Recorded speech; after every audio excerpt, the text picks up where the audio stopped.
European Union. You turned 60 a couple of months ago, and many people think you're getting a bit old, useless, and wasted. Let me apologize if my generation and I misunderstand you from time to time, but I think that maybe we should make an effort and try to understand each other, since your future depends mostly on us. We must take a look to the past and realize that you, the European Union, were born as a mechanism to guarantee both peace and prosperity through the values of solidarity, respect for human dignity and human rights, freedom, democracy, equality, and the rule of law. We have to deeply thank to those dreamers and visionaries that one day fought for this union.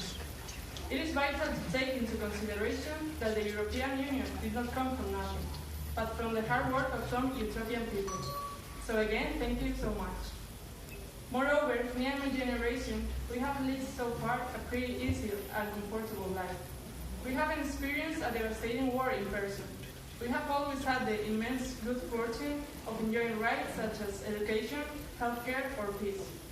So let me apologize again if we do not put ourselves in your shoes to figure out where do you come from. But now I will try to explain how we see things. Undoubtedly, there are many problematic issues going on around and inside us. Economic crisis, refugee crisis, the rise of extremism, or the threat of a new world war.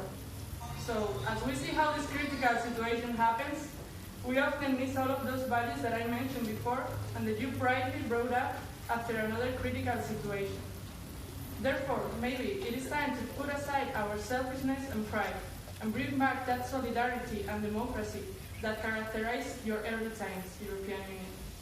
Because as Martin Luther King said, every man must decide whether he will walk in the light of creative altruism or in the darkness of destructive selfishness. And in order to do so, I will keep talking about the European Union as a third person, as an abstract and distant entity. Because we, European citizens, are also a part of the European Union.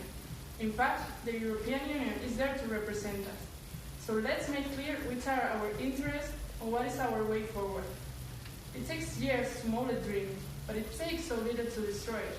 And we must think and ask ourselves, is it really worth it? Sincerely, I think it is not. Let me explain myself, because as it happens with distraction, negative thinking is much easier than positive thinking. So I have preferred to make an effort and to think about that positive side. Europe is open for us. I can go to an European country to work or study, and it is as easy as just going there. And what about the Erasmus generation? I have had the fortune of living this experience. Another city abroad became my home.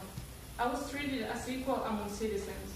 I had the chance of sharing cultures, and now I have friends from all over the European Union. Isn't it great?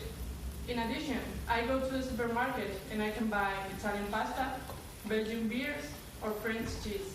And it is so fantastic, and it happens thanks to the tax-free trading and a common currency. We are all different, and belonging to this European Union makes it easier for us to share our differences and learn from each other. Isn't globalization also about this? But there are also benefits for third parties. The European Union is the most generous donor of official development aid in the world. All these things said, I can say loudly that I feel proud of being a European Union citizen. Probably we have seen better times, but we have to face the problems that are right in front of us. This only can be done from self-criticism, and do not confuse it with fighting the battle all alone. Then we have to set up a common direction and fight for it being more united than ever, because history has shown us that it is the only effective way to offer long-lasting solutions. So to come to an end, I am proud to say that I am a European citizen, and I want to keep on enjoying all the opportunities that the European Union offers me. And I do also want to help the European Union solve this crisis from the values that have defined us for years. So happy birthday, European Union, and let's celebrate and keep moving.